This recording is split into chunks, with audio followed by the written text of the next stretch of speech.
नमस्कार, DD news देख रहे हैं आप और आपके साथ मैं हूं शहला निगार। बुलेटिन की शुरुआत में आइए सबसे पहले एक नजर डालेंगे इस वक्त की सुर्खियों पर। प्रधानमंत्री नरेंद्र मोदी आज बिहार में सिवान के दौरे पर पाटलिपुत्र गोरखपुर के बीच वंदे भारत एक्सप्रेस को दिखाएंगे हरी झंडी। बिजली पानी से जुड़ी कई प्रोजेक्ट्स का भी करेंगे शुरुआत।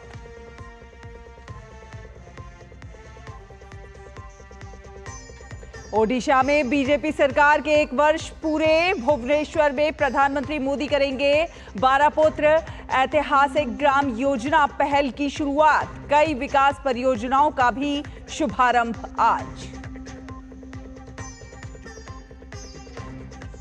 5 साल बाद फिर शुरू हुई कैलाश मानसरोवर यात्रा। सिक्किम के राज्यपाल ने नाथुला से रवाना किया तीर्थयात्रियों का पहला जत्था।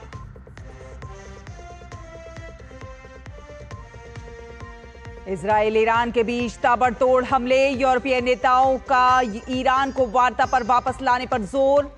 ट्रंप 2 हफ्ते में अमेरिका की भूमिका पर लेंगे कोई फैसला।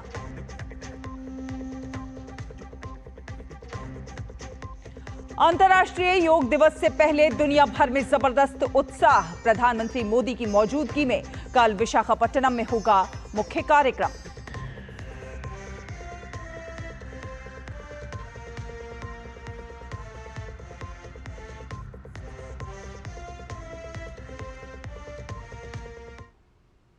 और सीधे आपको लिए चलते हैं देहरादून, जहां पर राष्ट्रपति द्रौपदी मुर्मू इस समय संबोधित कर रही हैं। कि प्रतिभा, उपलब्धियों और आकांक्षाओं का उत्सव मनाने के लिए राष्ट्रपति भवन के अमृत उद्यान में पर्पल फेस्ट का आयोजन किया गया था। उस आयोजन का उद्देश्य विभिन्न विकलांगताओं और लोगों के जीवन पर पड़ने वाले उनके प्रभाव के बारे में जागरूक कराना था।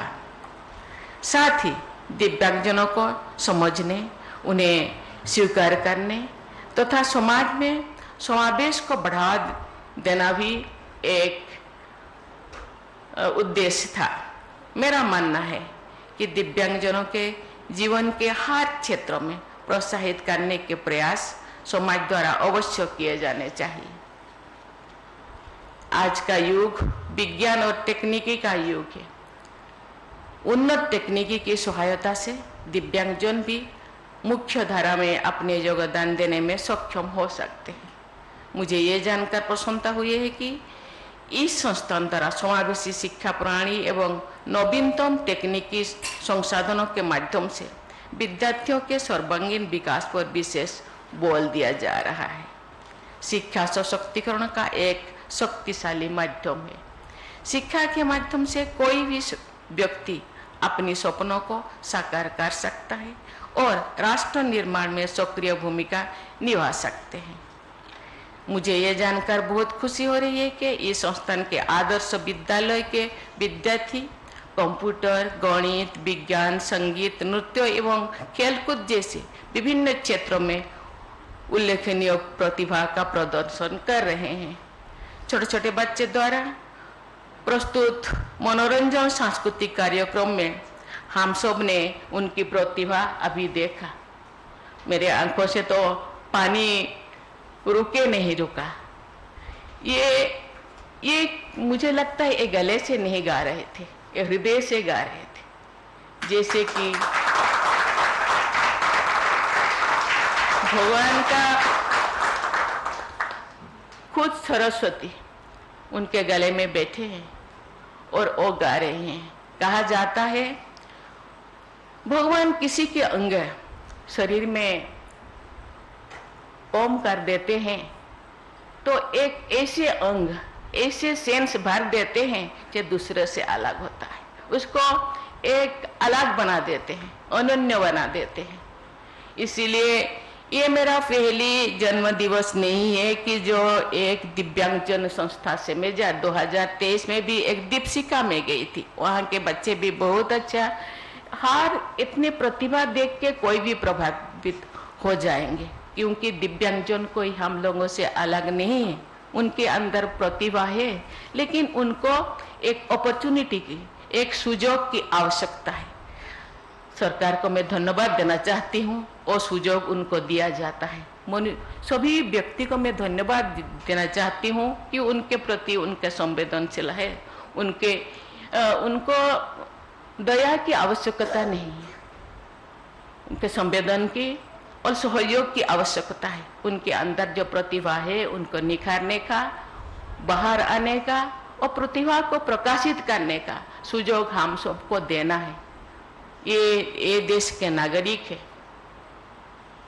इसीलिए हम सब का कर्तव्य, केवल सरकार का नहीं, प्रत्येक नागरिक का कर्तव्य है कि दिव्यांगजनों प्रति सब लोगों का सहयोग होना चाहिए और उनके प्रति संवेदन होना चाहिए। उनको आगे बढ़ाने में केवल वो आगे बढ़ने से वो तो खुद बढ़ेगा, उनके परिवार भी सहूलियत होंगे, उनके माता पिता भी खुश होंगे और देश भी आगे बढ़ेगा। इसलिए हम सभी नागरिकों का कर्तव्य है उनके प्रति हम सहायता करें। मैं सभी देशवासियों को उनके उज्जवल भविष्य के लिए शुभकामनाएं देती हूँ। मैं धन्यवाद देना चाहती हूँ। आज बच्चे इतने सुंदर गाना गाए, मुझे लगता है ये बरकरार रखे।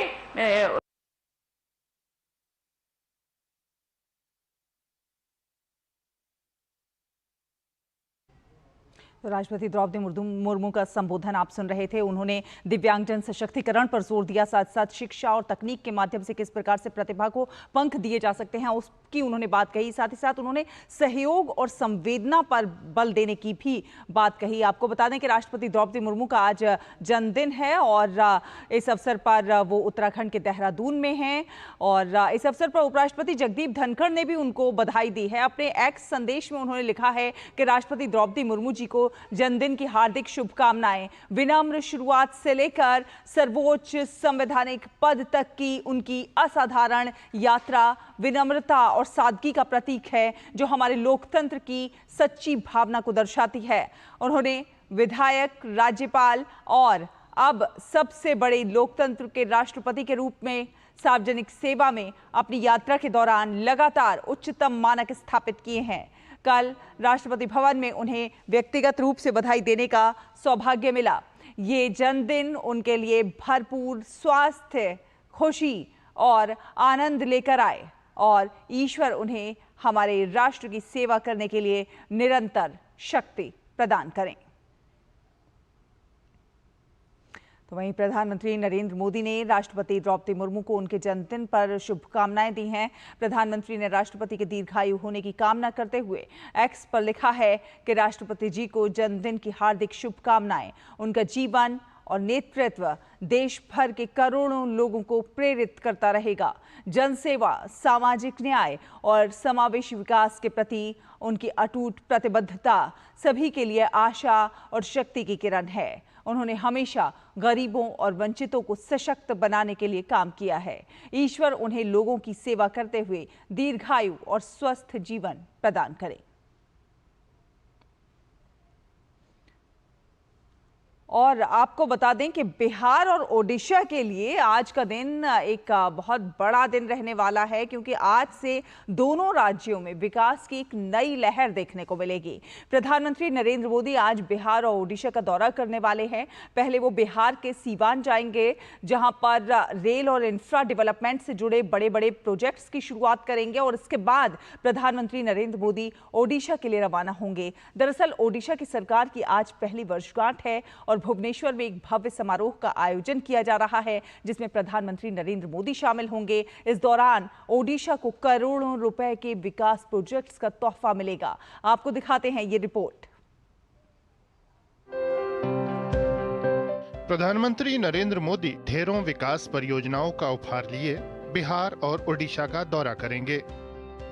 पीएम दोनों राज्यों में हजारों करोड़ की विकास परियोजनाओं का शुभारंभ और शिलान्यास करेंगे। बिहार के सीवान में पीएम नई वैशाली देवरिया रेल लाइन परियोजना का शुभारंभ करेंगे। पीएम इस लाइन पर नई ट्रेन सेवा को हरी झंडी भी दिखाएंगे। वहीं कनेक्टिविटी को बढ़ावा देते हुए पीएम पाटलिपुत्र और गोरखपुर के बीच वंदे भारत एक्सप्रेस को भी रवाना करेंगे। मेक इन इंडिया विजन को आगे बढ़ाते हुए पीएम मरहौरा प्लांट में निर्मित अत्याधुनिक लोकोमोटिव को गिनी गणराज्य को निर्यात के लिए हरी झंडी दिखाएंगे। पीएम जिन अन्य परियोजनाओं का उपहार देंगे उनमें जलापूर्ति और ऊर्जा इंफ्रा परियोजनाएं शामिल हैं। पीएम प्रधानमंत्री आवास योजना शहरी के 53,600 से अधिक लाभार्थियों को पहली किस्त ट्रांसफर करेंगे। साथ ही इस योजना के तहत बनकर तैयार 6,600 से अधिक मकानों के गृह प्रवेश समारोह के भी साक्षी बनेंगे। सीवान जब आतंक से मुक्त हुआ शहाबुद्दीन के, उसके बाद से यहाँ के लोगों में यह सुरक्षा की भावना आ गई है कि हमारा अभिभावक मोदी खड़ा है। इसके कारण यहाँ अभी व्यापार भी पुनः रहा है अच्छी खासी और उन्मुक्तता से सब लोग जीवन जी रहे हैं। कभी दहशत के साए में जी रहे सीवान शहर ने बदलते दौर में विकास की रफ्तार को देखा है और विकास की उस रफ्तार को और भी गति मिलने जा रही है। प्रधानमंत्री मोदी यहाँ पहुँच रहे हैं और पीएम यहाँ शहरी कार्य, आवासन, जल शक्ति और ऊर्जा से जुड़े कई प्रोजेक्ट को इस शहर को समर्पित करेंगे। बिहार से पीएम ओडिशा जाएंगे और वहां भाजपा सरकार गठन की वर्षगांठ से जुड़े समारोह को संबोधित करेंगे। पीएम 18,600 करोड़ से अधिक की विकास परियोजनाओं का शुभारंभ और शिलान्यास करेंगे। पीएम पहली बार बौद्ध जिले में रेल कनेक्टिविटी का विस्तार करने वाली नई ट्रेन सेवाओं को हरी झंडी दिखाएंगे। प्रधानमंत्री की यात्रा कई मायनों में ऐतिहासिक मानी जा रही है, क्योंकि इस दौरान न केवल वर्तमान विकास योजनाओं की समीक्षा की जाएगी, बल्कि कई योजनाओं की शुरुआत के साथ साथ भविष्य की दिशा तय करने वाला एक अहम संदेश भी देश प्रदेश को दिया जाएगा। पीएम 100 इलेक्ट्रिक बसों को हरी झंडी दिखाने के साथ साथ ओडिशा विजन डॉक्यूमेंट जारी करेंगे। सोमेश और धीरज के साथ ब्यूरो रिपोर्ट, डीडी न्यूज। प्रधानमंत्री नरेंद्र मोदी ओडिशा में भाजपा सरकार के 1 वर्ष पूरे होने के उपलक्ष्य में भव्य कार्यक्रम में शामिल हो रहे हैं। आयोजन को लेकर डीडी न्यूज के संवाददाता सोमेश पटेल ने भारतीय जनता पार्टी के ओडिशा प्रदेश अध्यक्ष मनमोहन सामल से विशेष बातचीत की है, वो आपको दिखाते हैं। उड़ीसा में बीजेपी को 1 वर्ष पूरे होने को लेकर बीजेपी वर्षगांठ समारोह मना रही है। इस वर्षगांठ समारोह में शामिल होने के लिए देश के प्रधानमंत्री नरेंद्र मोदी भी उड़ीसा पहुंचेंगे। इस वक्त हमसे बातचीत करने के लिए बीजेपी के अध्यक्ष मनमोहन सर हैं, उनसे बातचीत करेंगे। सर, प्रधानमंत्री नरेंद्र मोदी आ रहे हैं, किस तरह की तैयारी है, क्या कहेंगे? यशस्वी प्रधानमंत्री नरेंद्र भाई मोदी सरकार बनने के बाद ये 1 साल में 6 टाइम आ रहे हैं और उड़ीसा में इनका भव्य स्वागत होगा और स्वागत संबर्धना एयरपोर्ट से शुरू होकर फिर जनता मैदान तक जाएगा। जनता मैदान में जो कार्यक्रम होगा, 1 साल पूर्ति का कार्यक्रम, 11 साल केंद्र सरकार का, 1 साल उड़ीसा सरकार का। उड़ीसा में भाजपा को 1 साल हो गए हैं, क्या प्रमुख उपलब्धियां रही हैं, कुछ उपलब्धियां बताएंगे? जगन्नाथ जी का 4 द्वार खोलेंगे और भक्त लोग जो आते हैं इनका सुविधा के लिए, तो जगन्नाथ जी का दर्शन आराम से हो जाए। 500 करोड़ कॉर्पस फंड हमने दिए, जगन्नाथ रीति नीति और डेवलपमेंट के लिए 500 करोड़ दिए। किसान के लिए इनपुट सब्सिडी 800 रुपीज़ मीन्स केंद्र सरकार 2300 रुपये, ये 3100 रुपीज़ हमने धान परचेज करने के लिए किसान का दोगुना रोजगार, जो प्रधानमंत्री का सपना है किसान का रोजगार दोगुना करेंगे। सुभद्रा में हमने 50,000 रुपया हमारे माँ बहन को देंगे। इन दिव्यांग व्यक्ति को इनका भी पेंशन 1,000 रुपया से 3,500 रुपया करा है। अभी हम काफ़ी नौकरी निकाल रहे हैं, अपॉइंटमेंट दे चुके हैं।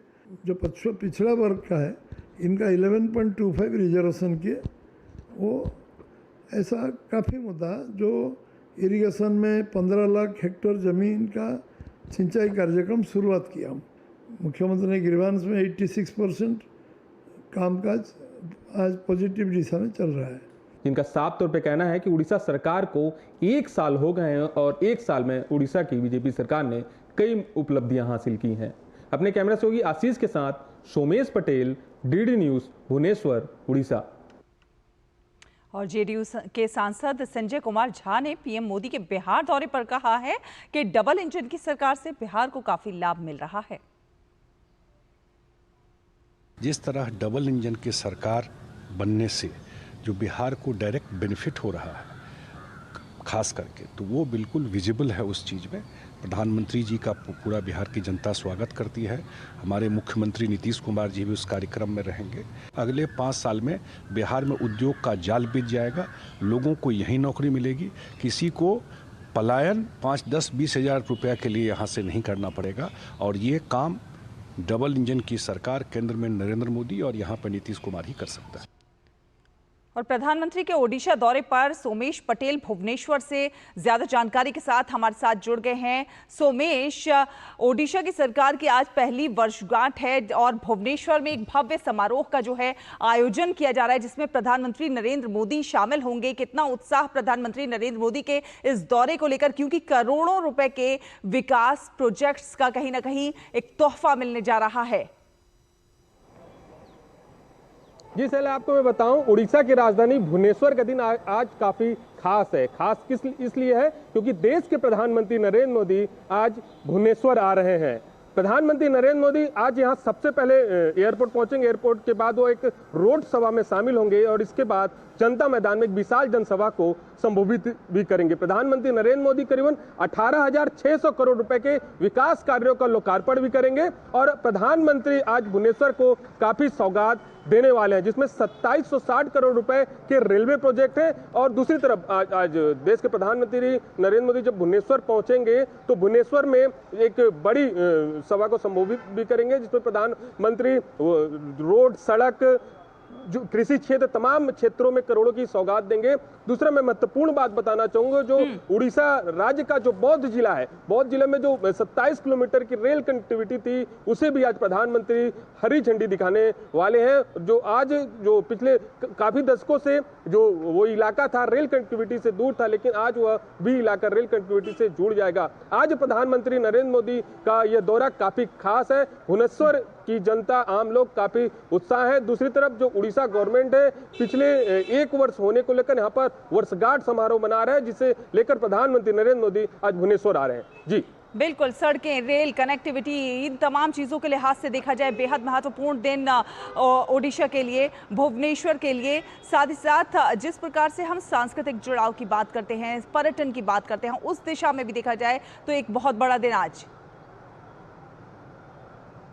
जी आपने देखा होगा जिस तरह से आज जो करोड़ की सौगात दी जाएगी उसमें तमाम है, रेल है, सड़क है, बिजली है, इलेक्ट्रिक बसें हैं। तो कहीं ना कहीं जिस तरह से जो विकास को लेकर जो विकसित भारत का सपना है, विकसित संकल्प बनाने का सपना है, उड़ीसा को विकसित बनाने का सपना है, तो कहीं ना कहीं जिस तरह से देश के प्रधानमंत्री आज भुवनेश्वर पहुंचेंगे और यहाँ पर जिस तरह से 18,600 करोड़ रुपए की सौगात देंगे, रेलवे कनेक्टिविटी को जोड़ेंगे, रेलवे कनेक्टिविटी में भी हरी झंडी दिखाएंगे, तो कहीं ना कहीं प्रधानमंत्री जी का यह दौरा काफी खास है। और कहीं ना कहीं जिस तरह से टूरिज्म को भी बढ़ाने का एक प्रयास किया गया है, कृषि क्षेत्र में भी एक बड़ी सौगात देंगे, रेलवे क्षेत्र में भी बड़ी सौगात देंगे, शिक्षा के क्षेत्र में भी बड़ी सौगात देंगे। तो आज जिस तरह से आज प्रधानमंत्री जी पहुंचेंगे, प्रधानमंत्री का यह दौरा काफी महत्वपूर्ण है और करोड़ों की सौगात, विकास कार्य यहाँ पर प्रधानमंत्री करने वाले हैं। ये भी बताइए सोमेश, ये 12 पुत्र ऐतिहासिक ग्राम योजना ये क्या है, हमारे दर्शकों को थोड़ा सा समझाने की कोशिश कीजिए।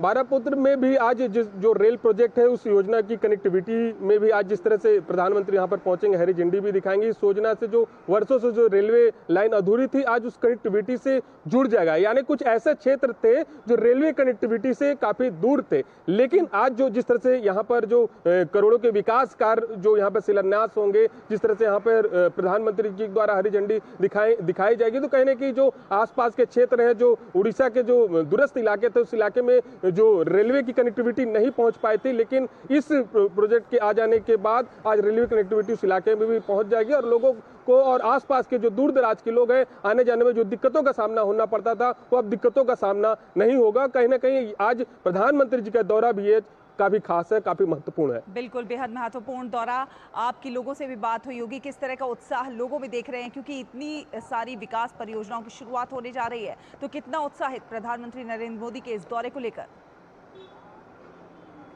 भुवनेश्वर में प्रधानमंत्री नरेंद्र मोदी जी का ये 6वां दौरा है। माने बीजेपी की सरकार बनने के बाद, माने बीजेपी की सरकार को 1 वर्ष हो गए हैं और 1 वर्ष में बीजेपी ने यहाँ पर तमाम, यानी डबल इंजन की सरकार ने तमाम विकास कार्य भी किए हैं, जिसमें सड़क से लेकर तमाम यहाँ पर विकास कार्य हुए। दूसरी तरफ जिस तरह से हमने यहाँ स्थानीय लोगों से बातचीत की तो स्थानीय लोगों का साफ तौर पर कहना था कि प्रधानमंत्री आ रहे हैं, प्रधानमंत्री को देखने के लिए, उनकी एक झलक देखने के लिए हम काफी उतावले हैं। तो कहीं ना कहीं लोगों में भी यहाँ पर जबरदस्त उत्साह है। लोग सुबह से ही यहाँ पर पहुंचे हुए हैं और अपने घरों से निकलकर तमाम जो छोटे बच्चे थे उनसे भी हम बातचीत कर रहे थे, तो उन बच्चों का भी कहना था कि हम प्रधानमंत्री जी को देखने जा रहे हैं। तो कहीं ना कहीं यहाँ से सुबह से ही लोगों में जबरदस्त उत्साह है। और आज जब प्रधानमंत्री जी यहाँ पर पहुंचेंगे, जब भुवनेश्वर को करोड़ों की सौगात देंगे, इसके बाद जिस तरह से यहाँ पर विकास कार्य होगा तो कहीं ना कहीं देखने वाली भी बात होगी भुवनेश्वर को लेकर।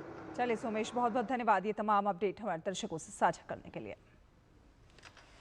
फिलहाल एक छोटा सा ब्रेक के उस पार खबरों का सफर जारी है। आप देखते रहिए डीडी न्यूज। अब आया असली स्वाद। अब आया स्वाद। जब स्वाद के पड़े हो लाले तो MDH का चंकी चाट मसाला डालें। MDH का चंकी चाट मसाला। MDH।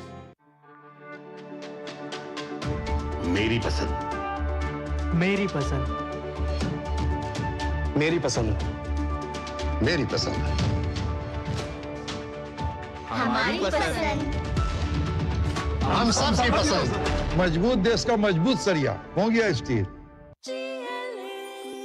जो लक्ष्य चुना था समझ आने लगा है। GLA यूनिवर्सिटी, उच्च लक्ष्य की निश्चित प्राप्ति। तड़के वाली, ये तो बड़ी समझदार, बड़ी होशियार। नई टेस्ट का असली taste MDH ginger garlic paste. Break के बाद स्वागत है। डीडी न्यूज देख रहे हैं आप। आपको बता दें, संघ लोक सेवा आयोग ने इंटरव्यू में असफल रहे उम्मीदवारों के लिए एक नई पहल की है। यूपीएससी ने प्रतिभा सेतु यानी कि professional resources and talent integration bridge for hiring aspiration portal launch किया है। इसका उद्देश्य है उन मेधावी उम्मीदवारों को दूसरी अच्छी और बड़ी नौकरी के लिए एक और मौका देना जो कि यूपीएससी की कठिन परीक्षा के सभी चरणों को पार करने के बावजूद अंतिम मेरिट में नहीं आ सके। यूपीएससी एक नई पहल प्रतिभा सेतु एक ऐसा प्लेटफॉर्म है जो सरकार, सार्वजनिक क्षेत्र की कंपनियों और निजी संगठनों को यूपीएससी परीक्षाओं के गैर सिफारिश प्राप्त लेकिन योग्य उम्मीदवारों से जोड़ता है। फिलहाल इस पोर्टल पर civil service, engineering services, CDS, medical services, forest services सहित कई यूपीएससी परीक्षाओं के 10,000 से अधिक उम्मीदवारों की प्रोफाइल उपलब्ध हैं।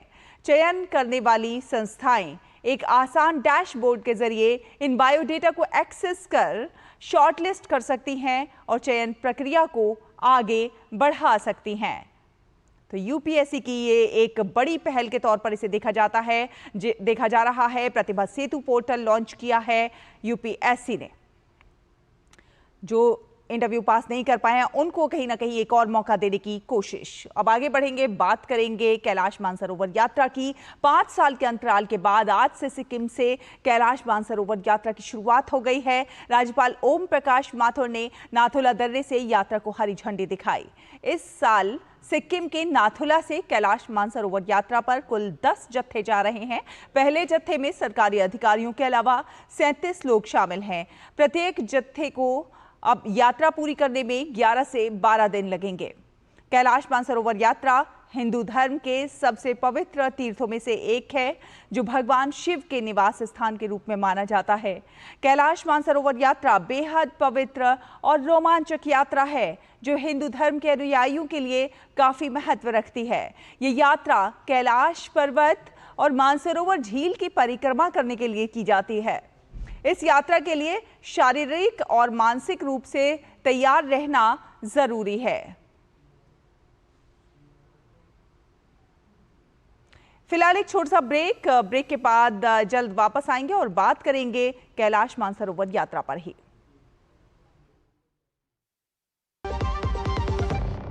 सस्ते वाले दाल मसाले स्वाद हुआ बेकार। MDH की हल्दी मिर्ची धनिया करे कमाल। ये रंग दे, ये खुशबू दे, ये तीखा, ये कम पड़े। क्या निराला MDH मसाला।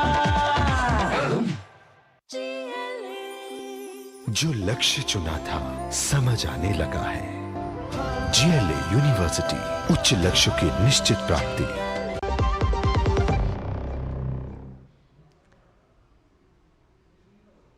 ब्रेक के बाद स्वागत है आपका और बात करते हैं हम कैलाश मानसरोवर यात्रा की। तो गंगटोक से मानस प्रीतम फोन लाइन पर हमारे साथ जुड़ गए हैं ज्यादा जानकारी के साथ। मानस, 5 साल के अंतराल के बाद आज से सिक्किम से कैलाश मानसरोवर यात्रा शुरू हो रही है। इस यात्रा के सुचारू संचालन के लिए सभी तैयारियां पूरी कर ली गई है। किस तरह से यात्रा की शुरुआत हो रही है और कितनी सुगम यात्रा रहे इसकी व्यवस्था?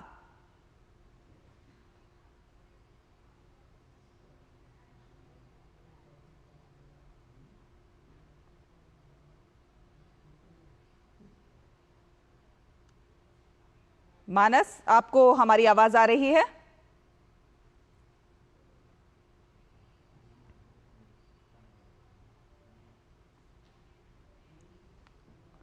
तो आपको बता दें कि 5 साल के अंतराल के बाद आज से सिक्किम से कैलाश मानसरोवर यात्रा की शुरुआत हो गई है।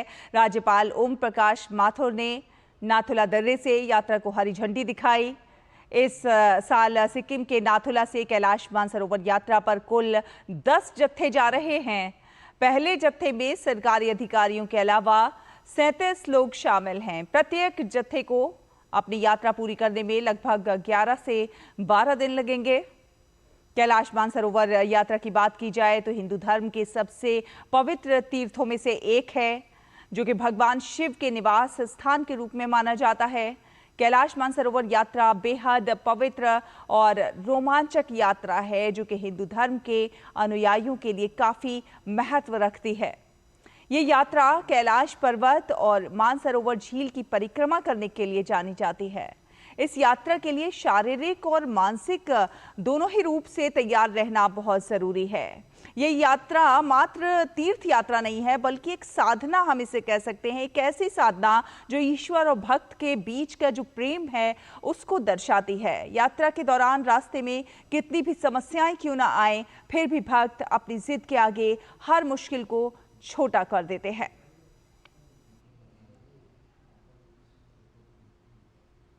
आगे बढ़ेंगे, आपको बता दें कि प्रधानमंत्री की यात्रा को लेकर बिहार के सिवान में उत्साह का माहौल है। खासकर वंदे भारत की सौगात, आवास योजना और सीवेज ट्रीटमेंट प्लांट जैसी सौगात पर बिहार सरकार के मंत्री जनक राम ने प्रधानमंत्री नरेंद्र मोदी की जमकर प्रशंसा की है। जनक राम से बात की है हमारे संवाददाता धीरज कुमार ने।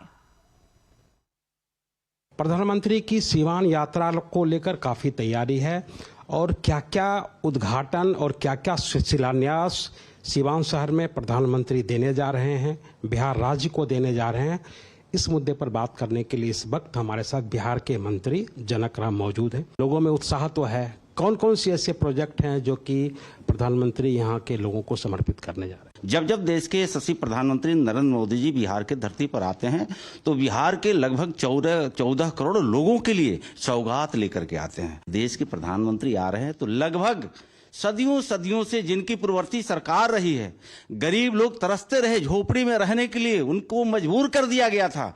लेकिन धन्य है देश के नरेंद्र मोदी जी, गरीब परिवार से निकल करके गरीबों को आंसू पोंछने के लिए झोपड़ी से 2 कमरे का पक्का मकान देने के लिए उन्होंने कटिबद्ध हैं। सर, जो कनेक्टिविटी की बात हो रही है बहुत जरूरी है।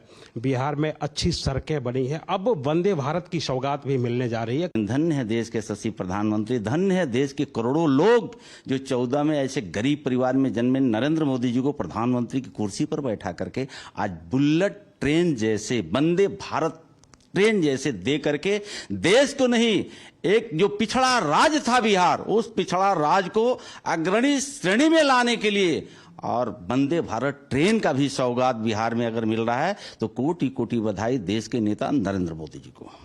एक जो महत्वपूर्ण सवाल है, लोग कहते हैं कि बिहार में विकास, आज भी विपक्ष का कमेंट आया है कि योजना देते हैं, स्कीम पूरा नहीं करते हैं, लेकिन उससे आगे सीवेज ट्रीटमेंट प्लांट की बात हो रही है, वाटर प्लांट की बात हो रही है, ताकि लोगों को शुद्ध पेयजल मिले और सीवेज का जो समस्या है उस समस्या का निराकरण हो। कई शहरों के लिए प्रोजेक्ट है। जो यहाँ के लोगों ने जंगल राज से प्लान अन्य राज्यों में कर गए थे, तो सुविधा अगर बिहार को अगर देश के प्रधानमंत्री दे रहे हैं तो पलायन तो लालू जी के जंगल राज में हुआ था, लेकिन अब अन्य राज्यों से अब बिहार की तरफ लोग सरसरी निगाह से देख रहा है। तो एक सौगात और देश के यशस्वी प्रधानमंत्री जो देने जा रहे हैं, एक खुशखबरी का लहर है। तो ये थे हमारे साथ बिहार सरकार के मंत्री जनक राम, जिन्होंने साफ तौर पे कहा है कि किस तरीके की तैयारी है और किस तरीके से यहाँ के लोगों को मिलने वाली सौगात से यहाँ की जनता में, यहाँ के लोगों में खुशी है। कैमरामैन विनोद ओझा के साथ धीरज कुमार, डीडी न्यूज, गोपालगंज।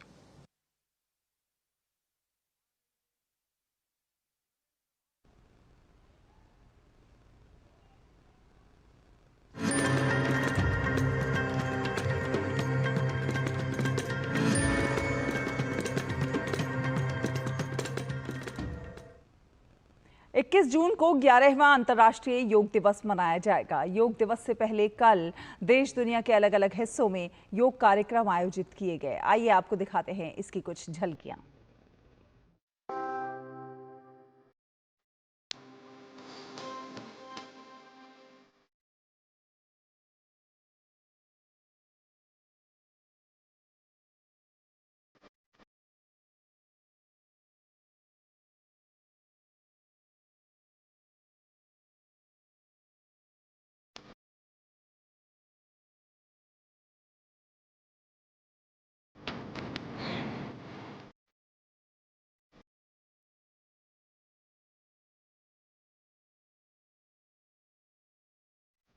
भारत 11वां अंतर्राष्ट्रीय योग दिवस मनाने जा रहा है। इस वर्ष इसकी theme yoga for one earth one health है, जो कि दुनिया को एकता और वैश्विक कल्याण का संदेश दे रही है।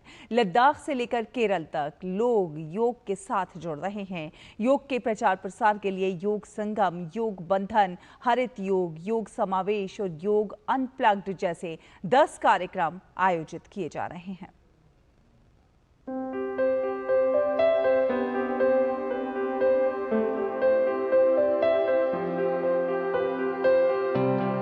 21 जून को देश भर के कई स्थानों पर एक साथ ऐतिहासिक समकालिक योग प्रदर्शन होगा, जो भारत की स्वास्थ्य यात्रा में एक महत्वपूर्ण क्षण होगा।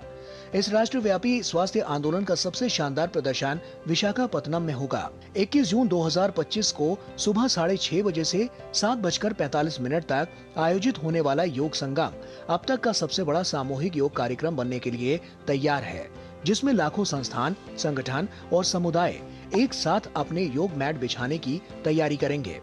अंतर्राष्ट्रीय योग दिवस 2025 के लिए 10 अद्वितीय हस्ताक्षर कार्यक्रम आयोजित किए जाएंगे।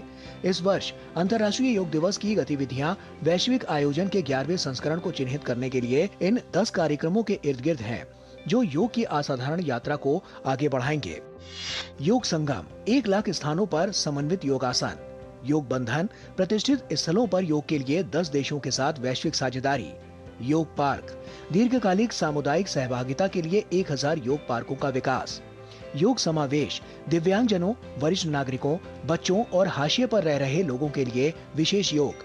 योग प्रभाव, सार्वजनिक स्वास्थ्य में योग की भूमिका पर एक दशकीय प्रभाव मूल्यांकन। योग कनेक्ट, प्रसिद्ध योग विशेषज्ञ के साथ वर्चुअल वैश्विक योग सम्मेलन। हरित योग, योग को वृक्षारोपण और सफाई अभियान के साथ जोड़ा गया। योग अनप्लग्ड, युवाओं को योग के प्रति आकर्षित करने के लिए कार्यक्रम का आयोजन।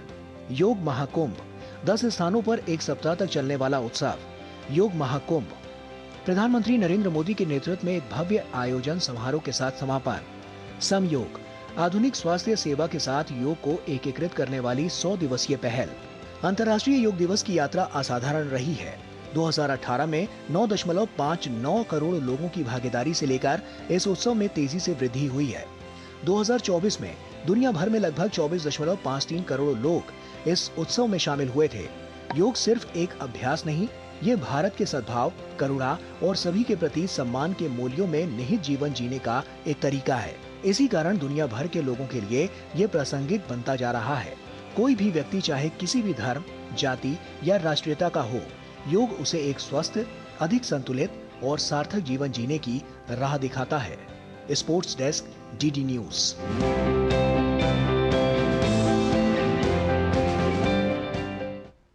अंतर्राष्ट्रीय योग दिवस पर इस वर्ष की theme yoga for one earth one health है, जो कि दुनिया को एकता और वैश्विक कल्याण का संदेश दे रही है। अंतर्राष्ट्रीय योग दिवस का मुख्य कार्यक्रम आंध्र प्रदेश के विशाखापट्टनम में होगा, जिसमें प्रधानमंत्री मोदी शामिल होंगे। हमारे संवाददाता नितेंद्र सिंह सेंट्रल पार्क पहुंचे और वहां का जायजा लिया।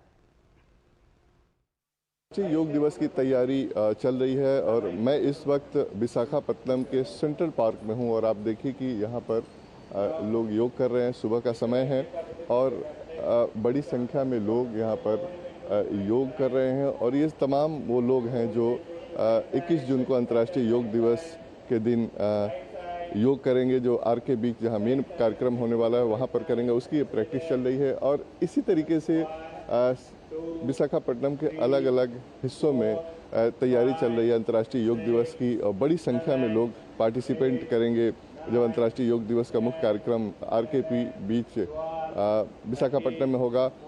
21 जून को प्रधानमंत्री नरेंद्र मोदी खुद आरके बीच में जहां पर मेन कार्यक्रम होने वाला है उसमें अंतर्राष्ट्रीय योग दिवस में शिरकत करेंगे, हिस्सा लेंगे और योग करेंगे। उनके साथ आंध्र प्रदेश के मुख्यमंत्री चंद्रबाबू नायडू भी रहेंगे।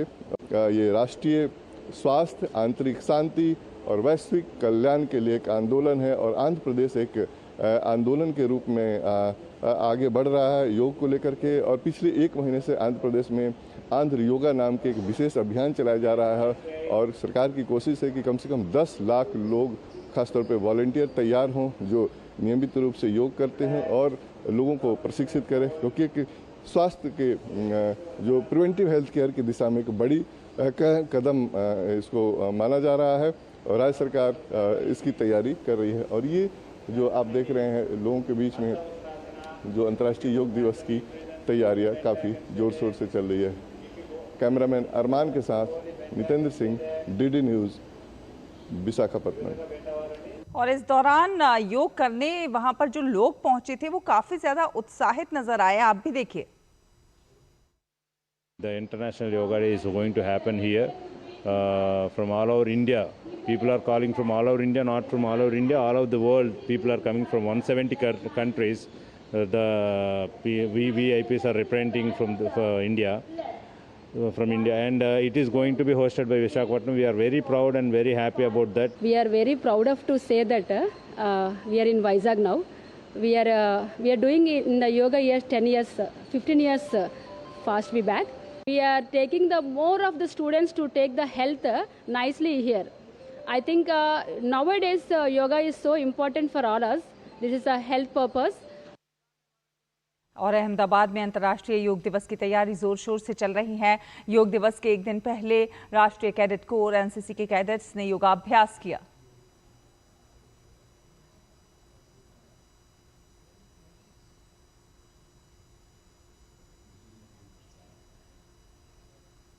तेलंगाना की राजधानी हैदराबाद में भी लोग जमकर योगाभ्यास कर रहे हैं।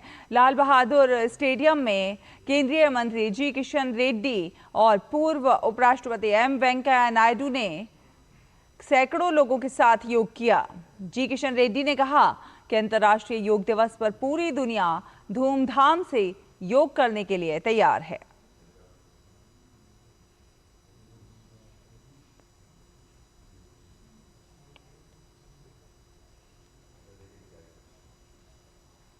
योगा कार्यक्रम बनाने के लिए सारी दुनिया तैयार है।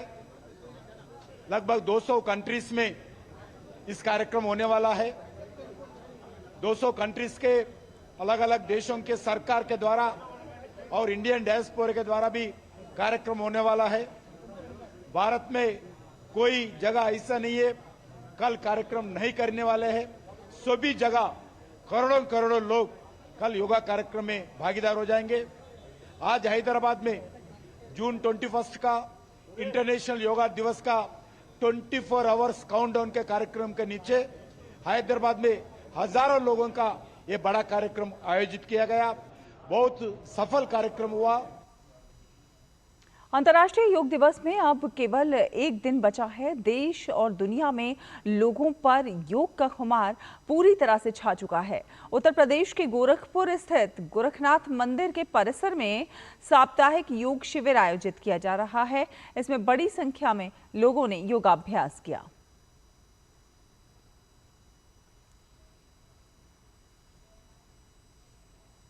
भारतीय सेना, भारतीय राजनयिक मिशनों और सांस्कृतिक केंद्रों के सहयोग से विभिन्न अंतर्राष्ट्रीय स्थानों पर बड़े उत्साह के साथ अंतर्राष्ट्रीय योग दिवस से जुड़े कार्यक्रमों का आयोजन हो रहा है। म्यांमार स्थित रक्षा सेवा अकादमी द्वारा कल एक योग सत्र का आयोजन किया गया। इस सत्र में स्नातकोत्तर और डिप्लोमा पाठ्यक्रमों के सभी छात्रों ने उत्साहपूर्वक भाग लिया। इसके साथ ही कई सरकारी अधिकारियों ने भी योग किया। कार्यक्रम में शारीरिक, मानसिक फिटनेस और आंतरिक शांति बढ़ाने में योग की भूमिका को रेखांकित किया गया। वहीं कजाकिस्तान के अस्ताना स्थित राष्ट्रीय रक्षा विश्वविद्यालय में भारतीय सेना प्रशिक्षण दल IATT ने स्वामी विवेकानंद सांस्कृतिक केंद्र के साथ साझेदारी में एक विशेष योग सत्र आयोजित किया।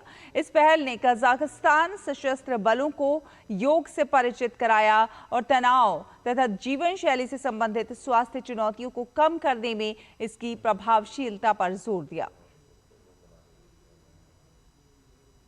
उज्बेकिस्तान के ताशकंद में भारतीय दूतावास के तत्वाधान में योग को राष्ट्रीय कार्यक्रम के रूप में मनाया जा रहा है। लाल बहादुर शास्त्री भारतीय सांस्कृतिक केंद्र LBSCIC ने IATT के साथ मिलकर इस बड़े आयोजन का नेतृत्व कर रहा है। विशेष सत्रों में योग के माध्यम से एकता, स्वास्थ्य और सद्भाव का संदेश दिया जा रहा है।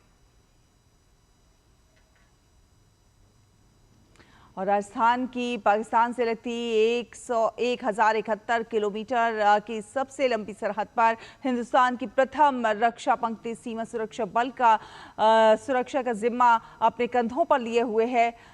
दुश्मन की हर नापाक हरकत को मटियामेट करने में सक्षम है। विषम भौगोलिक परिस्थितियों और क्लाइमेट चेंज के बीच BSF के जांबाज 24 घंटे 365 दिन कठोर ड्यूटी करते हैं। इस तरह की ड्यूटी करने के लिए शारीरिक और मानसिक रूप से ऊर्जावान होना बहुत जरूरी है और यही कारण है कि सीमा के प्रहरियों की दिनचर्या का अहम हिस्सा योग साधना है। DD न्यूज की टीम सूर्योदय के साथ जब राजस्थान के अंतर्राष्ट्रीय सरहद पर पहुंची तो सीमा सुरक्षा बल के जवान सरहद पर तैनात थे और पेट्रोलिंग कर रहे थे। भीषण गर्मी, उमस और धूल भरी आंधियों जैसे हालात भी BSF के जवानों के राष्ट्र प्रथम के जोश के आगे नतमस्तक नजर आए। ड्यूटी पर तैनात जवानों की ये ऊर्जा योग से आती है। BSF की महिला अधिकारी अनीता ने बताया कि विपरीत परिस्थितियों में हमारे जवान बॉर्डर पर ड्यूटी करते हैं। सजगता से ड्यूटी के लिए जवान का फिट रहना जरूरी है, इसलिए योग भी जरूरी है। विपरीत परिस्थितियों में हमारे जवान काफी सजगता से ड्यूटी करते हैं। अब जवान को सजगता से ड्यूटी करवाने के लिए हमें उसको फिट रखना बहुत जरूरी है और फिट रखने के लिए हम विभिन्न प्रकार की एक्टिविटीज करवाते हैं, जिसमें योगा भी एक मेन अपना इम्पोर्टेंस रखता है। जैसे कई तरीके के रोग हैं वो भी ठीक हो जाते हैं। जैसे बोला जाता है स्वास्थ्य ही धन है। BSF के जवानों ने बताया कि ड्यूटी के साथ साथ हम योग करते हैं, जिससे हम फिजिकल व मेंटली फिट रहते हैं। इससे ड्यूटी भी अच्छी तरह से कर पाते हैं। जब भी ड्यूटी से वक्त मिलता है योगा अभ्यास करते हैं। BSF द्वारा सुबह और शाम 1-1 घंटे का योग सेशन चलाया जाता है। ड्यूटी के दौरान हम अपने योगा करते हैं, जिससे हम अपने आप को फिजिकल फिटनेस रखते हैं, ताकि हमारा ड्यूटी करने में आराम रहता है और ठीक रहते हैं। और सुबह टाइम नहीं मिलता है तो हम शाम को करते हैं, ड्यूटी से जाने के बाद करते हैं, ताकि पूरे दिन के हमारे दिनचर्या में कोई प्रॉब्लम ना आए। सरहद पर तारबंदी के पास पेट्रोलिंग कर रहे जवानों को छोड़ जब हम आगे बढ़े तो सरहद पर सुबह का योगा अभ्यास सेशन जारी था। BSF के अधिकारी और सैकड़ों जवान एक साथ योग साधना में लीन नजर आए। योग प्रार्थना, चित्त एकाग्रता के लिए ध्यान योग, अनुलोम विलोम, सूर्य नमस्कार और ओम की ध्वनि के साथ अलग अलग योग कर रहे थे। योगा अभ्यास के पश्चात DD न्यूज से बातचीत करते हुए बीएसएफ कमांडेंट पीएल सिंह ने बताया कि बीएसएफ में योग सेशन रखने का कारण है कठोर ड्यूटी के दौरान होने वाले मेंटल स्ट्रेस को कम या खत्म किया जा सके। बीएसएफ में भी सुबह और शाम दोनों टाइम 1 घंटा सुबह और 1 घंटा शाम को योगा और पीटी का सेशन रखा हुआ है और योगा से जो है जवान का शारीरिक और मानसिक दोनों तरह का संतुलन बढ़ता है, जिससे जवान ऊर्जावान होता है और अपनी ड्यूटी दोबारा करने के लिए तैयार रहता है। देश की सरहदों पर विषम परिस्थितियों में कठोर ड्यूटी कर रहे जवानों के मेंटल पीस के लिए योग अभ्यास को उनकी दिनचर्या में शामिल किया गया है। परिस्थितियां विषम हो, चाहे राजस्थान के रेगिस्तान में तापमान 50 से 55 डिग्री सेल्सियस हो, कच्छ का रण हो या फिर हाई एल्टीट्यूड हो, इस तरह के हालात में फिजिकली फिट रहना और मेंटली स्ट्रांग रहना जरूरी है। ये सब कुछ योग से ही संभव है। हम योग करते हैं तो योग हमें शारीरिक और मानसिक रूप से फिट रखता है और इसी कारण से हम और हमारे जवान अच्छी तरह से अपनी ड्यूटी अंजाम दे सकते हैं। विषम परिस्थिति है, इस कठिन परिस्थिति में हमें फिट रहना, फिजिकली फिट रहना और मेंटली स्ट्रांग रहना जो बहुत जरूरी है और उसमें ये योगा का काफी योगदान है। प्रथम रक्षा पंक्ति बीएसएफ को प्रकृति का विजेता भी कहते हैं, क्योंकि वो हर तरह के मौसम में डटकर सरहदों की सुरक्षा करते हैं। तभी तो आप और हम चैन से घरों में सुरक्षित रह पाते हैं। ऐसे में तुरंत फैसला लेने की क्षमता विकसित करने के लिए योग जरूरी है। Bureau report, DD news. और इस वक्त एक बड़ी खबर आ रही है, बहुत बड़ी खबर कह सकते हैं। नकली करेंसी के मामले में सीबीआई को एक बड़ी सफलता मिली है। जी हां, फेक करेंसी मामले में ये सफलता मिली है। आरोपी मोइनुद्दीन अब्बा उमर बेरी को भारत लाया गया है। यूएई से सफलतापूर्वक प्रत्यर्पण कराया गया है। फेक करेंसी का ये पूरा मामला है। सीबीआई को इसमें बड़ी सफलता मिलती हुई नजर आ रही है। भारत लाया गया है फेक करेंसी केस का आरोपी। इंटरपोल चैनल से इसकी मदद ली गई। एनआईए को भी उमर बेरी की तलाश। यूएई से भारत लाया गया मोइनुद्दीन अब्बा उमर बेरी।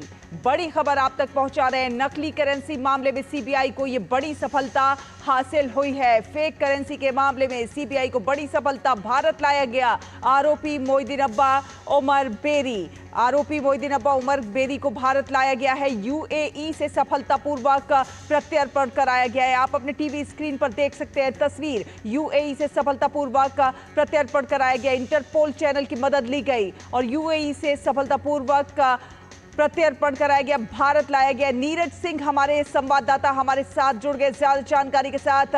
नीरज, क्या कुछ है ताजा अपडेट? एक बड़ी कामयाबी कह सकते हैं भारत के लिए, सीबीआई के लिए।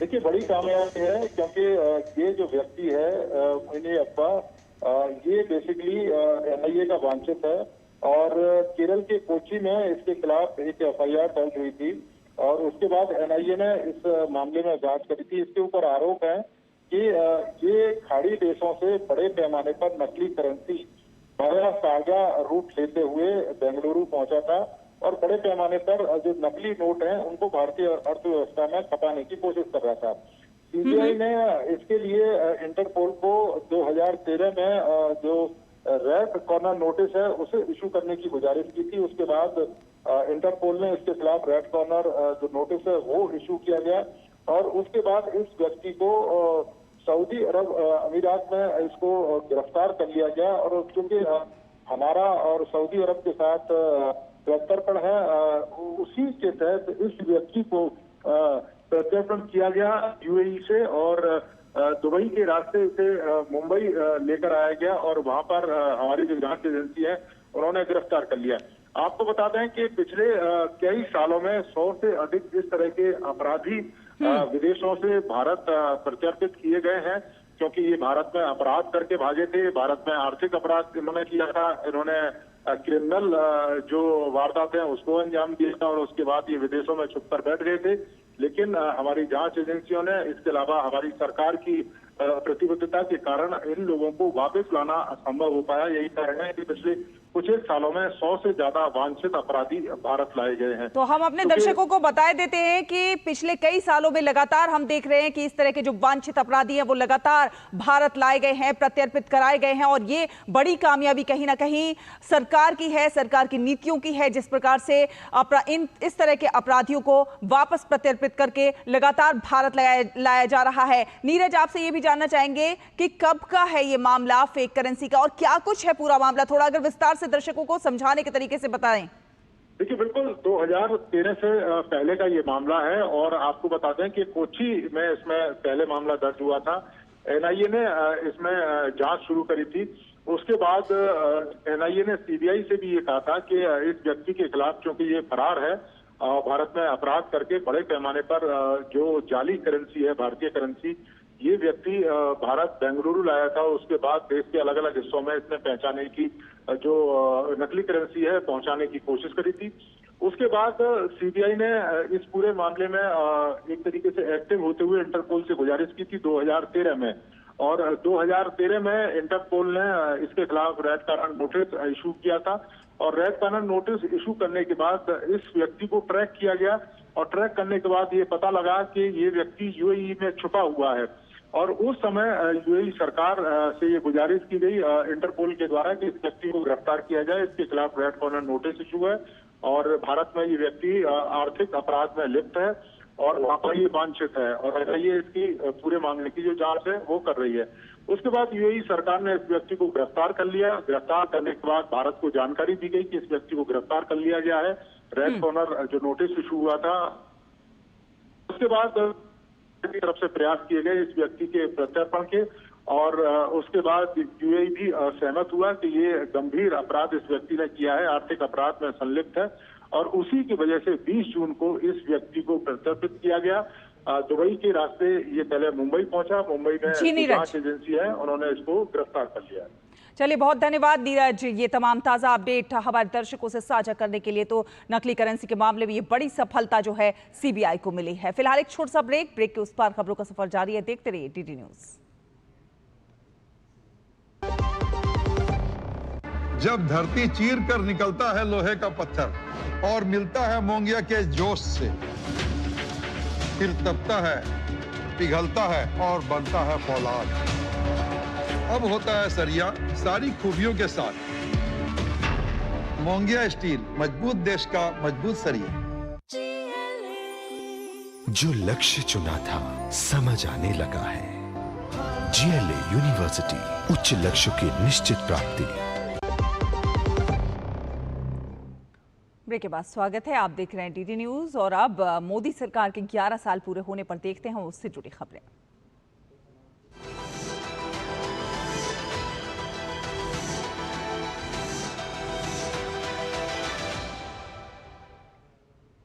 पिछले 11 साल में प्रधानमंत्री नरेंद्र मोदी के कुशल नेतृत्व में भारत की सांस्कृतिक विरासत के संरक्षण का कार्य किया गया है। चाहे सनातन धर्म के पूजा स्थल हों या फिर बौद्ध, सिख, जैन धर्म और मुस्लिम धर्म के आराधना केंद्र, 11 वर्ष में केंद्र सरकार ने विकास भी और विरासत भी के मंत्र से सामाजिक सांस्कृतिक क्रांति के नए युग का सूत्रपात किया है। कुछ लोगों का पूरा जीवन, उनके जीवन का एक एक अध्याय इतना प्रेरक होता है, इतना शक्तिशाली होता है कि आने वाली पीढ़ियों को उससे सीख मिलती रहती है। लोकमाता अहिल्याबाई की 300वीं जयंती पर प्रधानमंत्री की ये उद्गार है, और ये उनके शासन शैली का मंत्र भी। सबका साथ, सबका विकास, सबका विश्वास और सबका प्रयास अगर नरेंद्र मोदी सरकार की कार्यशैली है तो लक्ष्य है सदियों सदियों की गुलामी की मानसिकता को छोड़ नए भारत को गढ़ना, आगे बढ़ना और सशक्ततम रूप में बढ़ते जाना।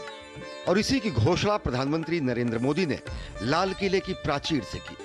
15 अगस्त 2022 को लाल किले के ऐतिहासिक प्राचीर से देश के लिए पंच प्रण के आह्वान में प्रधानमंत्री नरेंद्र मोदी ने विकसित भारत का खाका खींचा तो उसे हासिल करने का रास्ता भी बताया। गत 11 वर्षों में भारत के वैभवपूर्ण विरासत की गरिमापूर्ण पुनर्स्थापना का काम प्रधानमंत्री नरेंद्र मोदी के नेतृत्व में हुआ। दुनिया साक्षी है कि किस तरह भारतीय जनमानस की 300 वर्षों की आकांक्षा पूरी हुई, 5 अगस्त 2020 को अयोध्या में श्री राम जन्मभूमि मंदिर का भूमि पूजन हुआ। अयोध्या में श्री राम जन्मभूमि पर दिव्य भव्य नव्य मंदिर का निर्माण हुआ और आखिरकार वह बहुप्रतीक्षित क्षण भी आया जब 22 जनवरी 2022 को रामलला जन्मस्थान पर विराजमान हुए। ये मंदिर मात्र एक देव मंदिर नहीं है, ये भारत की दृष्टि का, भारत के दर्शन का, भारत के दिग्दर्शन का मंदिर है। ये राम के रूप में राष्ट्र चेतना का मंदिर है। जैसे देवी अहिल्याबाई ने अनेकानेक मंदिरों का जीर्णोद्धार कराया, वैसे ही प्रधानमंत्री नरेंद्र मोदी ने देश के अनेकानेक तीर्थ स्थलों और सांस्कृतिक स्थलों का उनकी महिमा और गरिमा के अनुरूप विस्तार कराया। श्री केदारनाथ धाम का पुनर्निर्माण और विस्तार इस दिव्य स्थान को और भव्यता प्रदान करता है। चाहे केदार घाटी का अभूतपूर्व विकास हो या जगतगुरु शंकराचार्य के समाधि स्थल की पुनर्स्थापना, निर्माण और सृजन की एक एक ईंट भारत के वैभवपूर्ण विरासत को संरक्षित कर उसे कालातीत और कालजयी कृति बनाने का अनुपम उदाहरण है। देश के सांस्कृतिक गौरवों की पुनर्स्थापना का काम देश के हर हिस्से में किया गया। वाराणसी में काशी विश्वनाथ धाम कॉरिडोर के निर्माण से काशी विश्वनाथ मंदिर परिसर का व्यापक स्वरूप तो हुआ ही, साथ ही मां गंगा और गंगाधर महादेव के बीच सदियों के अतिक्रमण को समाप्त कर इसे अभूतपूर्व विस्तार दिया गया। उज्जैन के महाकाल कॉरिडोर का लोकार्पण केवल शिवार्पण ही नहीं, सत्यम शिवम सुंदरम की संकल्पना का साकार होना है, जो महाकाल लोक को अलौकिक रूप और भव्यतम स्वरूप प्रदान करता है। किसी राष्ट्र का सांस्कृतिक वैभव इतना विशाल तभी होता है जब उसकी सफलता का परचम विश्व पटल पर लहरा रहा होता है।